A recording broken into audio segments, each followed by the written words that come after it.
All right, hello everyone. My name is Sarah Townley. I'm a Youth Program Associate with the University of Missouri Extension in Jasper County. I'd like to welcome you guys to our livestock judging series, and this is episode 1, Introduction to Livestock Judging. So this episode is intended for anybody who's a 4-H member, ages 8 to 18, especially some of you guys that I think will benefit from watching this one will be some of you younger guys, ages 8 to 13, or even some of you older guys who don't have any experience with livestock judging. So some of the kids that are in my county that are in livestock judging right now have a handout that I gave that has fill in the blanks that the slides in this presentation give the answer to. So if you would like access to those handouts, go ahead and send an email to the contact information at the end of this video. All right, so the objectives for this lesson. Today we're going to learn how to identify who needs good livestock evaluation skills in the animal industry. So who are some of the people, you might call this real world, how does this apply to them? We're also going to learn how to explain why we evaluate livestock. So that first bullet point is intended for how does this apply in the real world, but we're also going to learn why it's important for us to learn how to evaluate livestock. What are the values for us, even if we never go into the livestock industry? Next, we're going to be able to list the steps of successful livestock judging, how you're going to go through what steps you're going to take to be able to evaluate a class of livestock. We're going to be able to describe what a class of livestock is, and we're going to be able to list the traits by which we evaluate livestock for both market animals and for breeding animals. And lastly, we're going to be able to describe the differences in market and breeding animal evaluation and purpose, as well as those traits that we evaluate each one of those by. So why do we evaluate? This is the real world value for livestock judging. So first we're going to think about livestock producers and breeders. Why is it important for them to be able to evaluate livestock?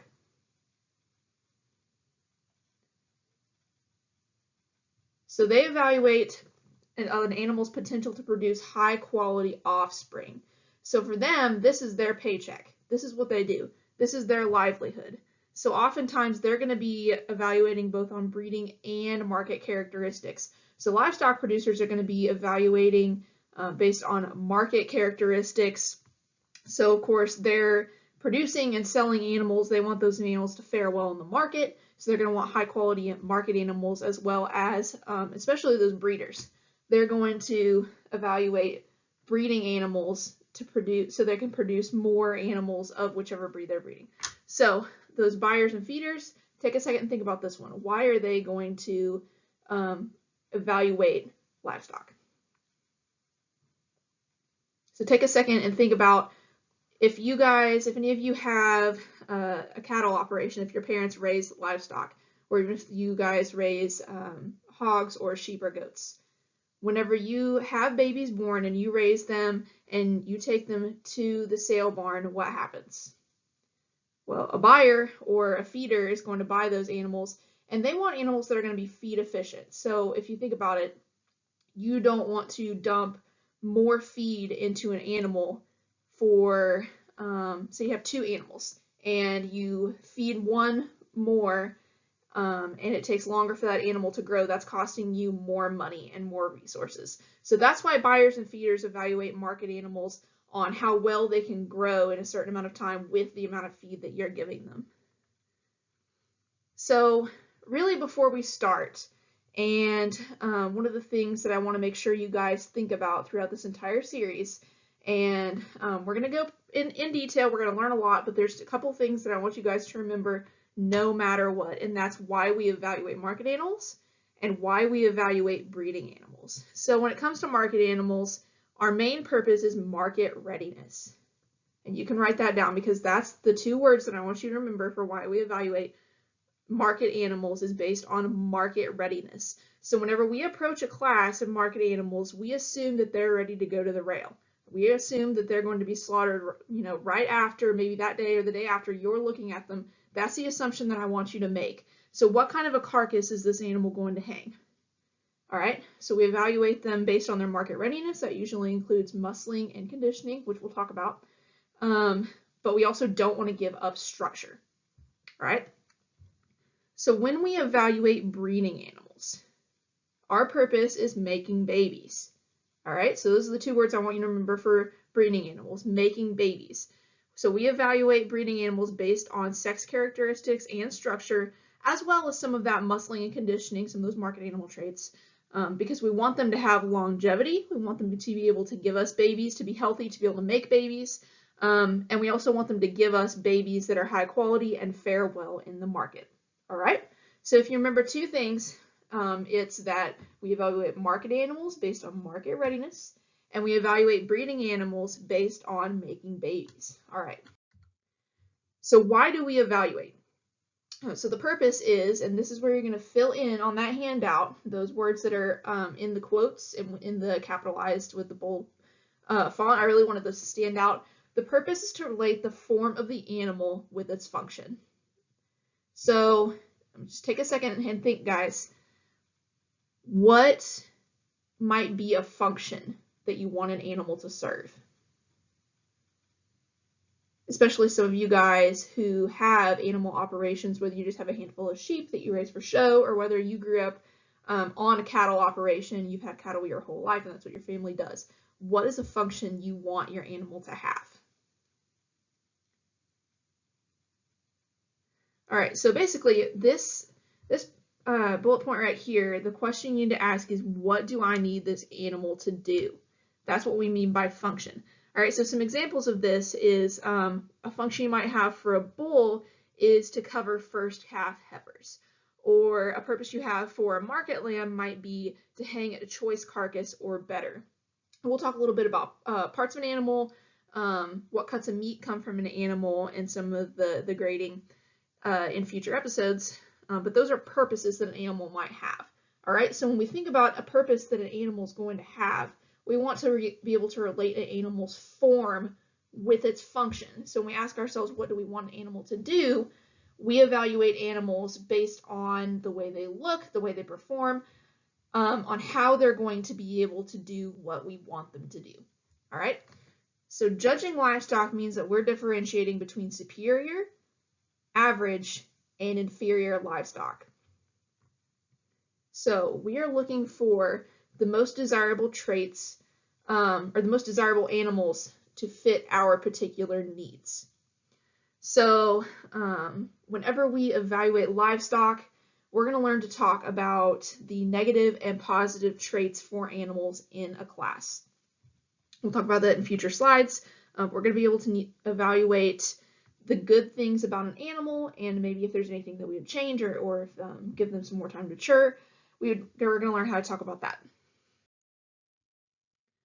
So this comes from, and I believe this, well, where this comes from is there's a page, you can find it, this is Mizzou's, this is a Mizzou guide on livestock judging tips. So we're going to remember 4 main steps that we go through whenever we're learning to evaluate livestock. And you don't have to memorize this word for word. Just remember these 4 steps, and we're going to kind of learn how to go through those, and it'll become routine to you once you've practiced judging livestock. So the first thing we're going to do, the very basis for learning how to judge livestock, is information. All right, so we're going to learn how to look at an animal. We're going to learn what some positive traits are for different purposes that we might use an animal for. And you're going to kind of develop a mental image of an ideal animal for, first of all, the species, but also the breed and the sex involved. So you're going to kind of develop what your ideal breeding bull might look like, or you're going to develop what your ideal market goat might look like. So that's that first step, is learning what good animals look like, and kind of learning the parts, the breeds, and kind of everything goes into being able to learn what a perfect animal would look like if there ever was one. So that second step is observation. Once we've kind of learned what an ideal animal looks like,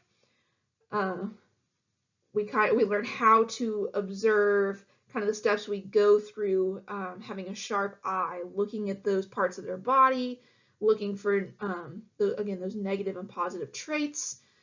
And and making observations that are accurate and complete in every way. So I want to take a second and kind of address making accurate observations. So when it comes to livestock judging, there is a right and a wrong way to do it. However, in a way, there's also kind of not. So what I mean by this is we are going to learn kind of what some negative and positive traits are for market animals and for breeding animals, and what an animal should look like. And you really want to stick to that. You really want to learn how to judge accurately what the negative and positive traits are. But also at the end of the day, one thing you have to realize whenever you're judging, say in a contest, it all comes down to a judge's perception and preference versus yours. So you, in say a real life setting, if you are come from family or have an operation and you're raising animals for a certain purpose, you know what you like, you know what serves your purpose very well, and this could differ from a judge's perception. So at the end of the day, yes, there are correct and incorrect ways to judge livestock, but there's also that aspect of everybody has their own preference, and we'll also talk about this a little bit in future slides and in future lessons. There are also market trends and consumer preferences. So there are a lot of things that go into judging livestock. So I just want to make that point really quickly so you guys understand that there's a right and wrong way, an accurate way to judge livestock, but it also does vary greatly depending on perception. So our third step is comparison. So this really weighs on the first two steps. We're going to learn how to get the picture in our head of an ideal animal. And then once we've done that, that second step, between that second and third step, is kind of where we're coming into. We have, and we're going to talk about classes also in the future. We're going to have 4 animals in a class, okay? And we're going to evaluate each one of those animals against the ideal animal, that picture that we have on our head. So once we have evaluated each animal against our ideal animal, then we compare the animals against each other. And so our goal, and you'll see there in quotes, is to find an animal that makes the top of our class that has the most of the best. So we kind of mentioned earlier, there's a right and a wrong way to talk about an animal's negative and positive traits. So our goal is to really talk of each animal's positive traits. And again, we'll also go more into depth with giving reasons and how to talk about why you placed a class the way you did. But the one that comes out of the top of our class is going to be the one with the most, the best. And as you go down, you might say, you'll still say each animal's positive traits, even the one you place at the bottom of the class, even he or she is going to have positive traits about them. But we'll also talk about which one is lighter muscled, as opposed to just using very negative terminology as he's scrawny, he's ugly, he has no muscle to, you know, that type of thing. We're going to talk about which one's the lighter muscled animal in the class versus talking about him as a bad animal or talking about all his negative traits. So lastly is decision. So this is the final step, and for some people the most difficult. And this is where you're going to make your placing once you have got that image in your head of the ideal animal. Once you have compared every animal in your class to that ideal animal, and once you've compared all the animals to each other, then you decide where you're going to place them. And once you decide where you're going to place them, then you go over deciding why and kind of putting it into words and kind of organizing those reasons for your judge if it's a reasons class. So whenever we talk about why we evaluate livestock, we have that real world kind of scenario that we talked about where people who are in the industry, whether they're breeders, producers, feeders, packers, they have their real world purpose for evaluating livestock. But why livestock judging is a useful skill for everyone, even if you never go on to have your own farm or to breed animals, is this last step, making that placing and giving your reasons. When you give a set of reasons, you are going to defend a decision that you've made. So what livestock judging teaches you is how to make decisions, how to stand behind your decisions, and defend those with concrete reasons. So some more tips for being a good livestock judge, and again, these come from the Mizzou Livestock Judging guide that's online. I forgot to include the link in this video, but I'll include it in the video description. Know the parts of an animal and their location. And this one is going to be an entire episode in the future on parts as parts. We're going to talk about parts of each animal that we would judge in a livestock contest. Know which parts are more important for meat and breeding stock production, and the most desirable conformation for each part. So we're going to learn parts. We're going to learn which ones are important for meat and breeding production. And again, we're going to talk about this a little bit at the end of the episode, but for example, some of the sex organs are going to be ones that you're going to use for evaluating breeding stock, but you're not going to use those for evaluating meat animals, for your market animals, okay? And the most desirable conformation for each part. So what does a good rump look like? What does a good shoulder look like? We're going to learn to visualize the ideal animal. That's that step 1 that we had on those steps of livestock judging. Make keen observations, compare them to the ideal. That's that step 2. Weigh the good and the bad points of each animal. So again, we kind of already talked about how to talk about negative and positive traits. We really want to talk about the positive traits of each animal and rank them based on which has the best traits. Develop a system of analyzing and examining animals so important parts are not overlooked. So this one, it might sound kind of intimidating, but this is just what practice does. Over time, once you spend time learning how to judge animals, practicing judging animals, you're going to develop your own system in your mind of how you look at an animal, which things you do first. You're going to develop your own system and what works for you. Next, you're going to determine which animal fulfills a particular need and selection priority. This goes back to what we talked about with determining an animal's form based on its function. What do we want it to do? And how well is that animal going to be able to do that based on its form? And then also, and that form goes under visual appraisal, we also want to learn how to combine performance records with visual appraisal. So I'm going to give an example of that in the next slide, and we're also going to have a whole episode over talking about performance records as well. So this next slide is an example of a class where you have to use visual appraisal and combine that with performance records and a scenario. All right, so this is an example. This is a class that we judged not long ago. This is this past year's Mizzou Livestock Judging and Grading Clinic. I had 2 kids that went to the contest, and this was a class of performance Angus bulls. So we have the pictures over there, 1, 2, 3, and 4. Those are the 4 bulls in our class, as well as that performance data that's on top that tells us some about birth weights, weaning weights, etc. And then below that is a scenario. We talked about function. That's what the scenario is. These are the functions. This is what you want that animal to do. So what I'm going to ask you guys to do is pause your video, read that scenario, look over that performance data, and look at those bulls.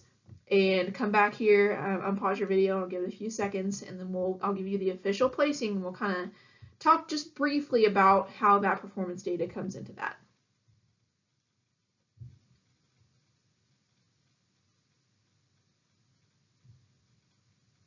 All right, so our official placing for this class is 4, 2, 3, 1. So I'm not going to go, I'm not really going to talk about how these bulls look, because we're going to learn a little bit about that. I don't want to overwhelm you guys. We're going to learn about that in subsequent episodes, but I'll kind of go over this performance data, and we're going to talk about the scenario and how these fit in together. All right, so if you're anything like me, and of course a little background on me, I grew up on and have moved back and live on now my family's beef cattle ranch. So we raise Angus cattle as well as Brangus and other crossbred cattle. So if you're anything like me, and let me see if I can pull up if I have a laser pointer or a pen. I have a pen. If you're anything like me, ooh, there we go. You probably paid attention to this column first. You saw that 2 and 4 had some pretty heavy birth weights. But if you go down and you look at this scenario, you see here their function, of course, is to be used on a commercial cow-calf operation in central Missouri, and they're going to be mated to mature cows. So birth weight doesn't carry nearly as much weight in this situation as it would if we were breeding, say, to first calf heifers. So this yearling weight, as well as the weaning weight, but especially this yearling weight, is one of the things that makes bulls number 4 and number 2 really stand out. So again, we're not going to go too much in depth about why this placing is the way it is, but this is just an example of how we combine performance data and our actual evaluation of these animals, like our visual, our physical evaluation, as well as scenarios. So this class actually was one that the juniors and the seniors at the contest gave a set of reasons over. All right, sorry, I got that fixed. I'm not sure why PowerPoint was throwing a fit on me. But lastly, when we're talking about breeding classes, we're going to judge all the same breed. Now, this is because producers or breeders are going to evaluate based on what their operation needs. So typically, an operation is going to, well, first of all, breeders, of course, are breeding one particular breed. So for example, if we have Duroc breeder, he's just going to be evaluating Duroc gilts or boars against one another because he's wanting to add that breed to his operation. And it wouldn't be completely fair to evaluate breeding animals based on, if they're different breeds, based on breed characteristics whenever they're going to be different within class. So that's why we breed, we have the same breed of class, as well as producers. Typically they may crossbreed, but they're going to do that very strategically. So a producer is probably going to know what kind of breed of bull they're looking for to breed their heifers to, or their mature cattle to. So that's why we evaluate the same breed within a breeding class.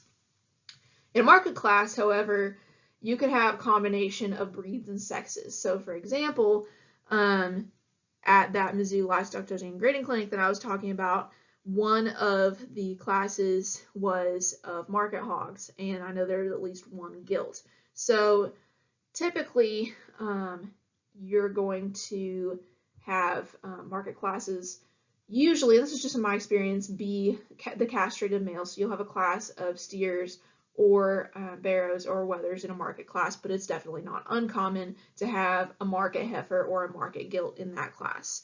So it's also common to have crossbred classes as well.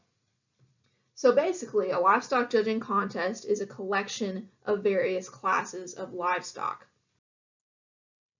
So, and the next slide, we're going to talk a little bit about how a contest works, just kind of a crash course on livestock judging contests.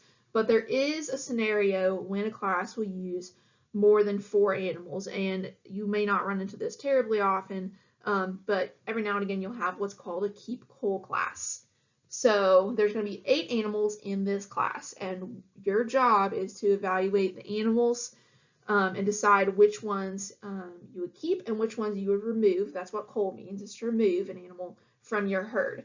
So this one is oftentimes going to include, almost always will include performance data, and it will also likely include a scenario. So you're going to put it in your head that this is your operation, and again, we talked about function. You're going to talk about the function that you need animals in your operation to serve, and then you're going to decide based on performance data, as well as looking at those animals, which ones you want to keep in your herd and which ones you would remove. Or imagine that you're going to incorporate 4 into your herd and you're going to turn down 4. Which 4 do you want in your herd, and which 4 do you not want?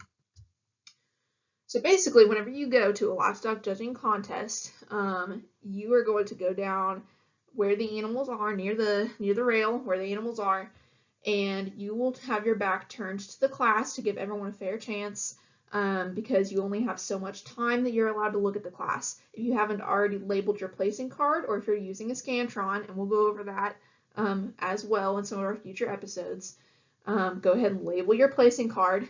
You'll get instructions from your announcer or your judge, and don't begin judging or looking at animals until you're told time in, okay? Once time is in, they'll tell you how much time ahead of time before they give time in.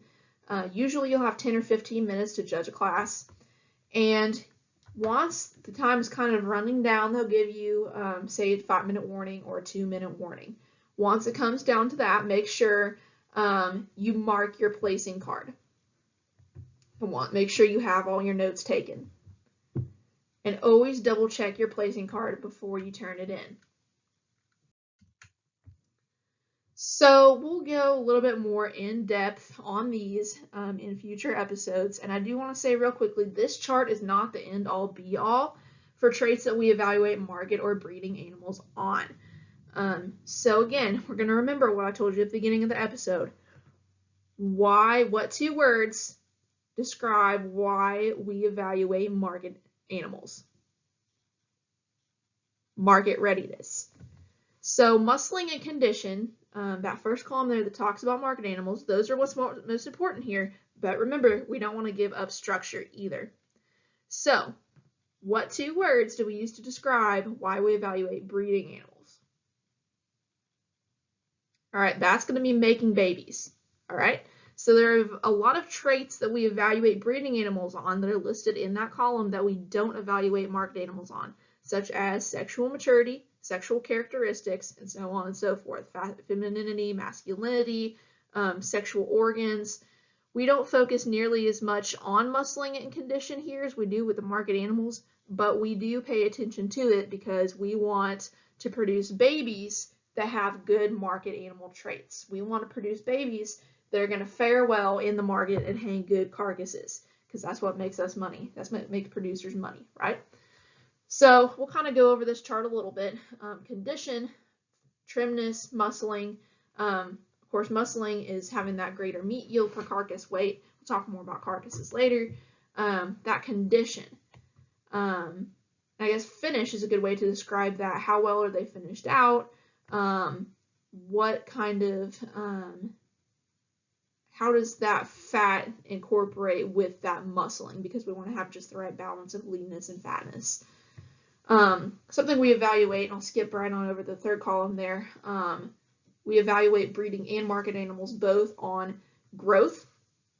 Of course, that fetus efficiency that we talked about, that comes into play there. Having certain characteristics at a certain age. So for breeding animals, this is going to be more along the lines of like sexual maturity, as well as those, the muscling, the growth, the condition, that sort of thing.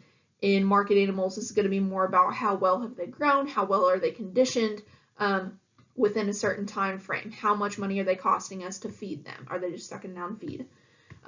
Balance, the best way to kind of describe this one is when you look at an animal, do the parts fit together? Is that animal symmetrical? Does it just not look quite right? Is its front end a lot bigger than its back end, or vice versa?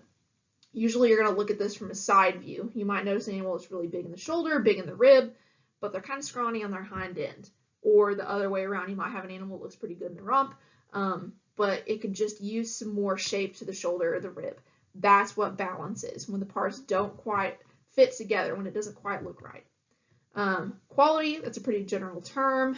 Of course, this comes along with wrinkles, hair coat, roughness, just kind of how sleek and good the animal looks, how healthy it is.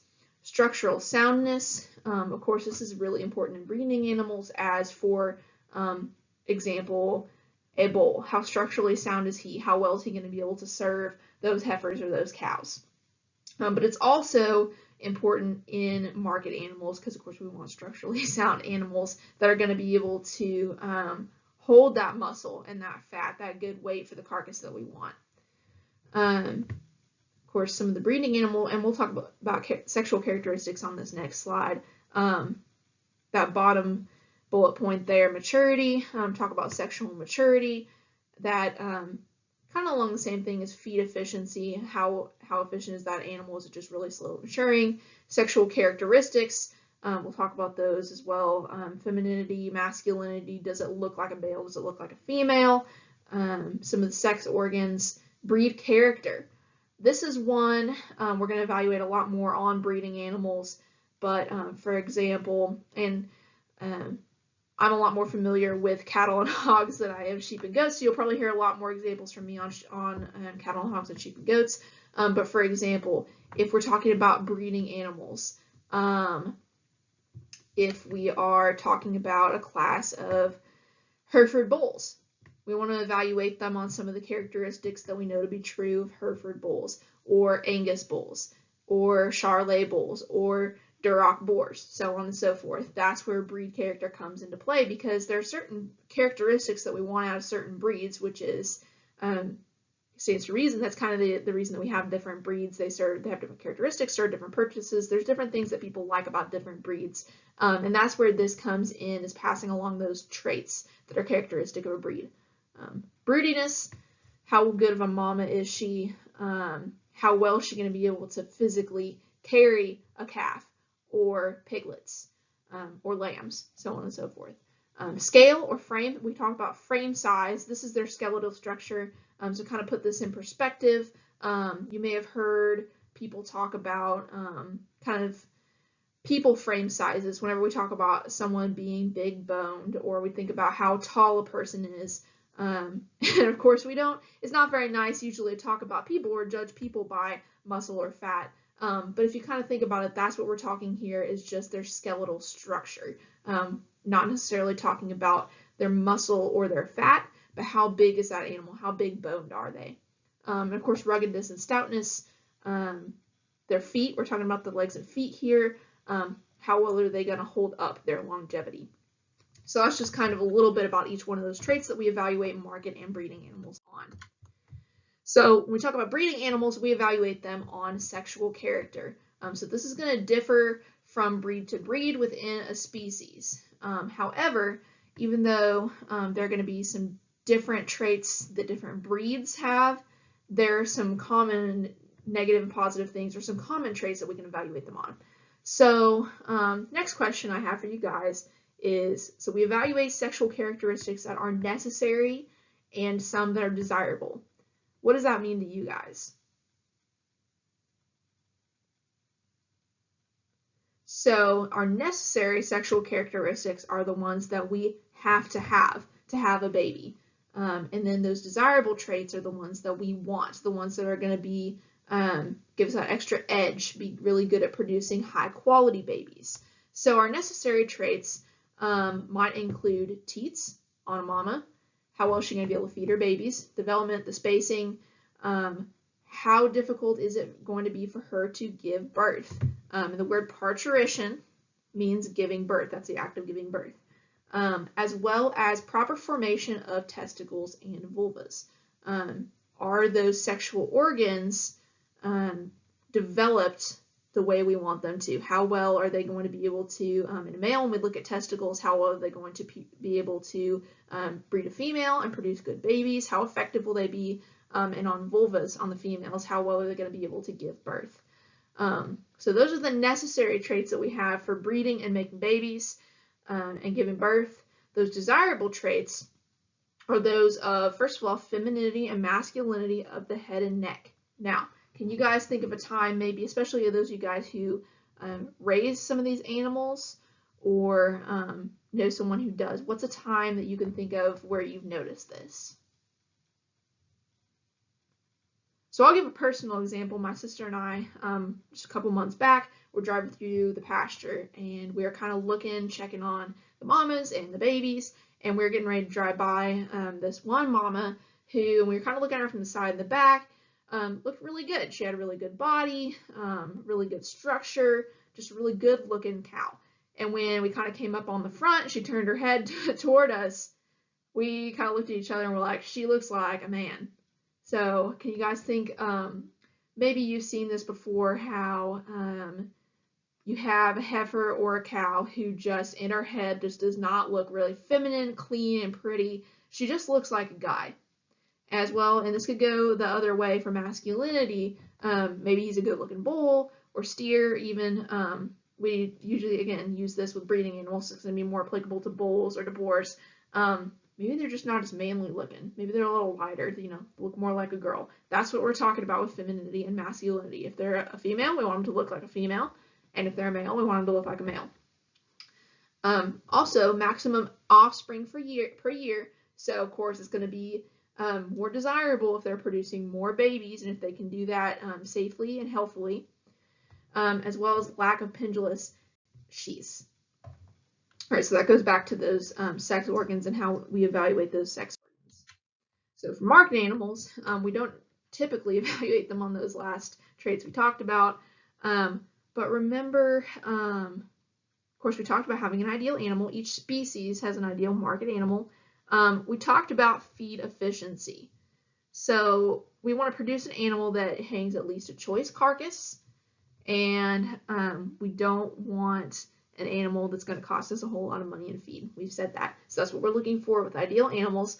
And when it comes to current market conditions, we also have to remember, and we're going to talk about this in our lesson on breeds, breed, market, and consumer trends are going to change over time. So if you look at how different breed associations have had ideals for animals over the last several decades, you'll notice changes in those animals.